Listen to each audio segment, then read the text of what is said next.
সরাসরি চায়না থেকে মাল কিভাবে আসে বাংলাদেশ পর্যন্ত এবং আমাদের ওয়্যার হাউস পর্যন্ত আসে সবগুলো আজকে আমাদের এই ভিডিওতে শেয়ার করব।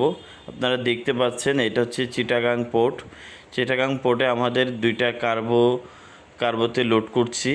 আর আপনারা এই বড় বড় কন্টেইনার মালগুলো ভিতরে থাকে, আমাদের হচ্ছে 4টা কন্টেইনার আসছে, দুইটা এখন লোড করতেছি, দুইটা খুলে এখন মাল নিব। আর দুইটা হচ্ছে আমরা বৃহস্পতিবারে লোড করব। দেখতে পাচ্ছেন আমাদের চায়না থেকে সরাসরি মই নিয়ে আসতেছি। দেখেন, আপনারা অনেকেই ভাবেন শুধু কি বাংলাদেশ, না, চায়না মই যেমন টাকা দিবেন তেমন মই পাবেন। চায়নার মই অবশ্যই হ্যাভি ডিউটি।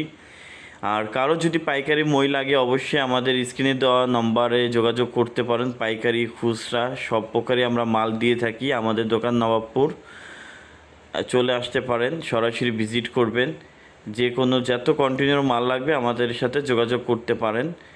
আমরা দুইটা কার্গো থেকে মাল এখন লোড করে ফেলেছি। চায়না থেকে কিভাবে কি করা যায় না করা যায় সবই আপনাদের বিস্তারিত জানাবো আরও একটা ভিডিওতে।